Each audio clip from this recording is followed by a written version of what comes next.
inside Kevin Lehman. This is a Texas team that was concerned about Cincinnati's physicality, particularly in the paint. They also wanted to take advantage of Cincinnati turnovers. So far, Kevin, they've won in those two areas. They've gotten transition. They've scored a number of points in turnovers. And it's been a war in the paint that they've matched that of Cincinnati. Now, Cincinnati's got to the free throw line, but they have not been able to convert them at a high rate. And this is a Texas that's got a short bench because of the injuries. This is a Texas team that's out-rebounding a Cincinnati team that has out-rebounded every single opponent they have played this season, and they have got great play from Dylan DeSua. Season-high 19 points in the first 20 minutes. He's already surpassed his 17. He's done it in a half. Got called into action at that 5 spot, and he has become a matchup nightmare for the Bearcats as he blows by there and punches that one through. He's knocked in some threes. High archers rattled in. He's a problem now, mid-range, for this Cincinnati team. And 6 rebounds to boot, part of that effort to out-rebound Cincinnati in the first half. Meanwhile, on the other side, Dan Skillings Jr. comes off the bench, had a couple of hammer-time dunks at the end of the first frame. He got the crowd excited here in Fifth Third Bank Arena. 16 bench points for Cincinnati. Skillings was huge in that. They've also got Reed has given him a big 3 off the bench. Reynolds has given him some buckets. The bench has been really good. Let's take a look at the first half game summary. Dylan DeSua, of course, the headliner. And you referenced it, Kevin. Caden Shedrick out tonight for the Longhorns, so a short bench. But what that has also done is move Dylan DeSua to the 5 spot, and that has proven to be a matchup problem for Cincinnati. So my question to you is, coming out of the halftime locker room, how do the Bearcats counter that? Or can you? Well, the problem they had in the first half is they got foul trouble. San Diego got foul problems on them. Then they didn't send a second defender when he got the mid-range post. I think that the Bearcats have to send a second defender at him to get the ball in his hands. The one time they did, they turned it over and got a transition basket. Aziz Bandego with 2 first-half fouls. The only Bearcat with any real foul trouble. Meanwhile, Texas has a whole bunch of guys with 2 fouls. DeSua, Weaver, Horton, Onyema, and Cunningham, all with 2 fouls. They had 12 team fouls in the first half. And again, with the short bench, something to keep an eye on in the second half. But the Bearcats have not taken advantage of it. Only 6 of 12 from the free throw line. They left some points out there by not converting at the line. Incredible crowd at Fifth Third Arena. Over 11,000 on hand, and the second half is underway. Cincinnati 5 of 8 from downtown, and their 6th turnover. Texas gives it right back.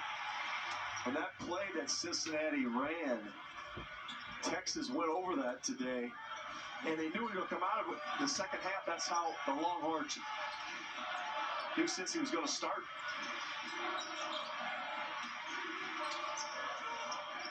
Now showing some zone. Cincinnati going big with Locken and Bandego on the floor at the same time. They show zone, then they go to man-to-man. Lukosius splits the defense and ties it at 41. Hunter never recovered in front of Lukosius. Driving lane downhill, wide open. Dylan DeSua. Season high 19 points in the first half in his first start of the season. And picks up right where he left off. 21 now for Dylan DeSua. His shot fake freezes the defender, and then he gets the step. First quick step gets to his spots. Here is Newman. Oh, and the silky fadeaway rims out. Touched every part of the rim. It's a Cincinnati team that shot at 48% in the first half. Cincinnati has been a second half team. We saw that in Provo against BYU. Trailed by 7 at the half as Locken is on the board. In the second half, he has 13 to lead all Cincinnati scores. Locken is outstanding. Early footwork, putting his defender on an island, burying him underneath the rim.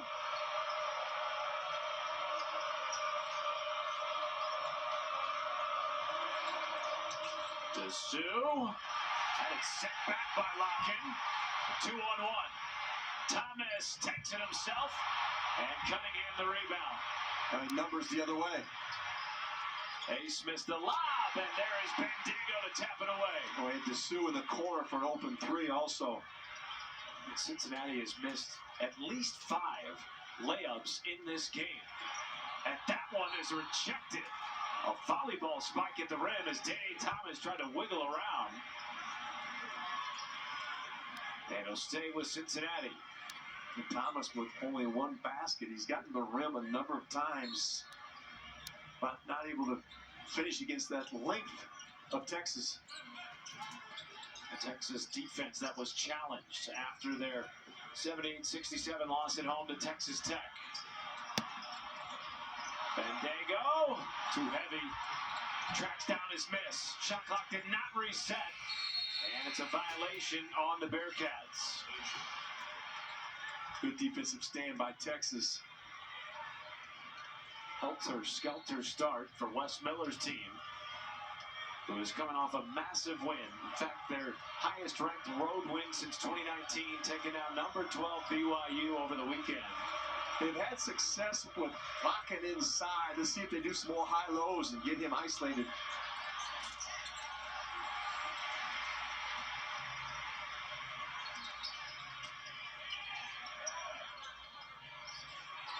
There he is. That's where he likes to go to work.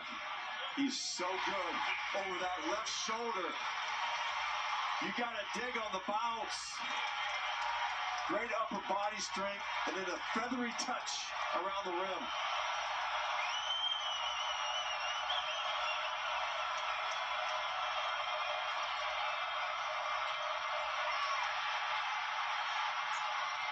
Hunter playing with it too much.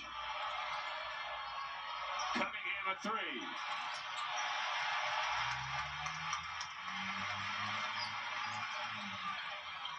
Newman steps it through, and an offensive foul against the 6th-year senior from Greensboro, North Carolina. And that is difficult to do with the new rules. To get yourself set. Fans did not like that one on the video board. All 11,014 making their voices heard in the program's inaugural Big 12 home game against the top 25 Texas team that is trailing for the first time since it was 17-15 with 12:35 to go in the first half.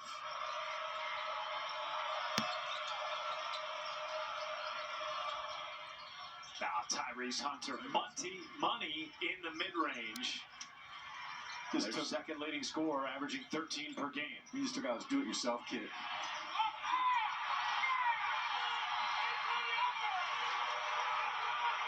Locken with a lot of contact, couldn't finish.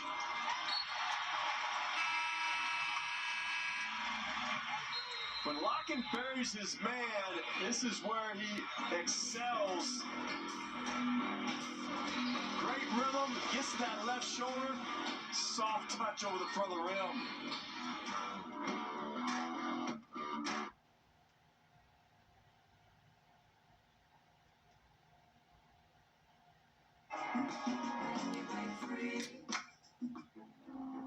It starts here, in this field, this lab, this classroom, and this town. The University of Texas at Austin is unleashing knowledge and opportunity. We're drawing on our roots and looking to the future, becoming the world's highest impact public research university. Because what starts here changes the world. Well, tonight is just the third time Cincinnati and Texas have played each other, and the first time since 2012. The last two meetings, including 2012, were, of course, in the NCAA tournament. Cincinnati beating Texas 65-59 in the first round in Nashville, en route to what would be a Sweet 16 appearance for Mick Cronin's bunch, taking on Rick Barnes. Yancey Gates was the high scorer that year for Cincinnati. Talk about a blast from the past. He had a double-double, 15 points, 10 rebounds. And now in the inaugural Big 12 home game for Cincinnati, taking on a Texas team that will leave the conference after this season. The only time Texas will be here to play in Cincinnati. Lob picked off by Dessou, who has been the MVP of the game for either team. Rebounding, turning it over, and of course scoring with 21 points, a game high. It came from the weak side and picked off that pass. Great read by Dessou on the defensive end. And Aziz Bandaga wants the officials to take a look at it. Antonio Petty was right there and did not hesitate with the call. I don't know, that's tough. It looked like it went off on Yema to me. But it's Texas basketball with 15 on the timer.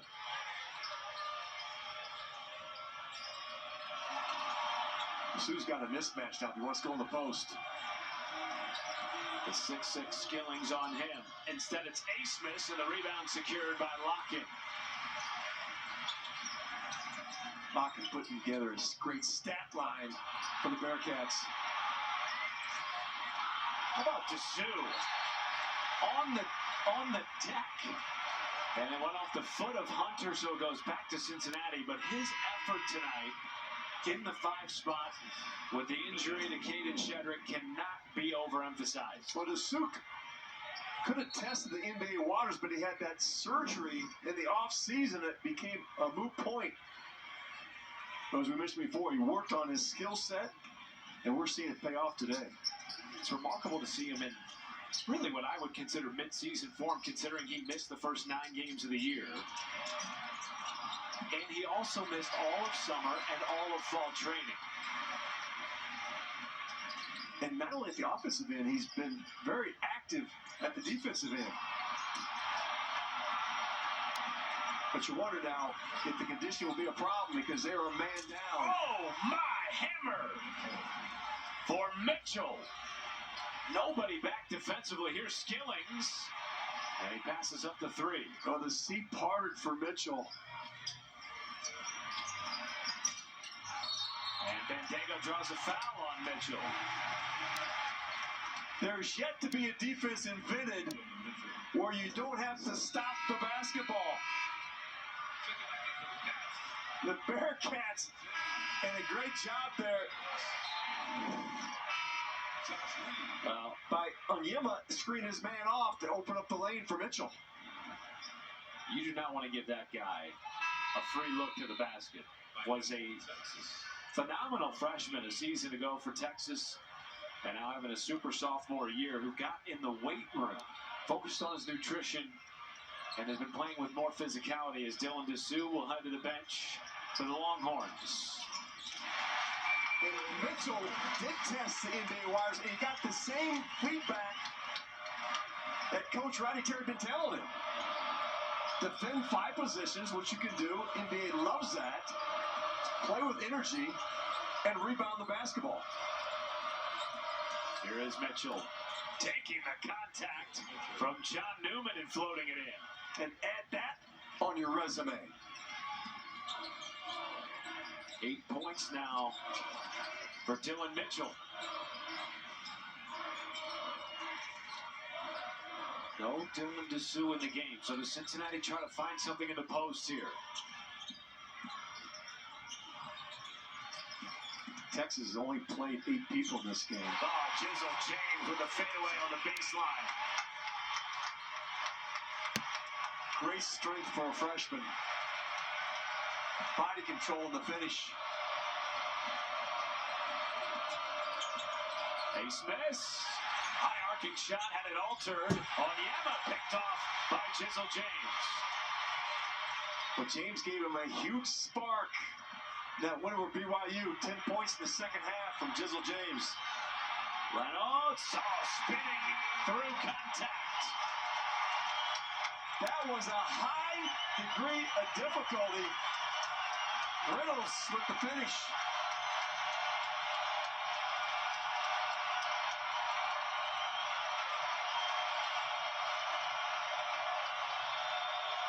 Jizzle James ignites this crowd. Ball pressure.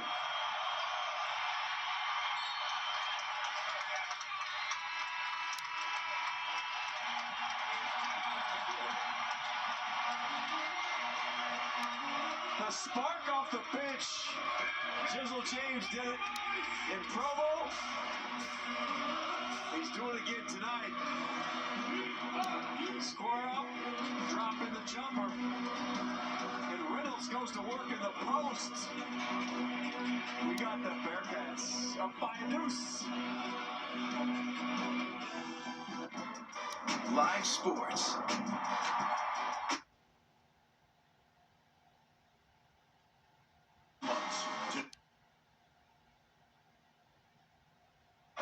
Buy now and save $10 on UFC 297. Offer ends January 15th.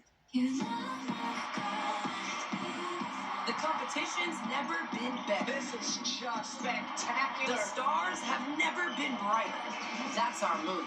Women's college hoops on ESPN and ABC. We've believed it since day one. Glorious, beautiful, true. Nothing held back. All for the love of soccer.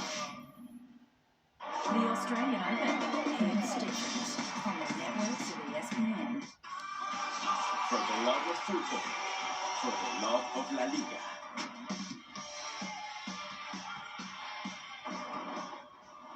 Back from Cincinnati, Ohio, where the Bearcats lead a top 25 Texas team 51-49.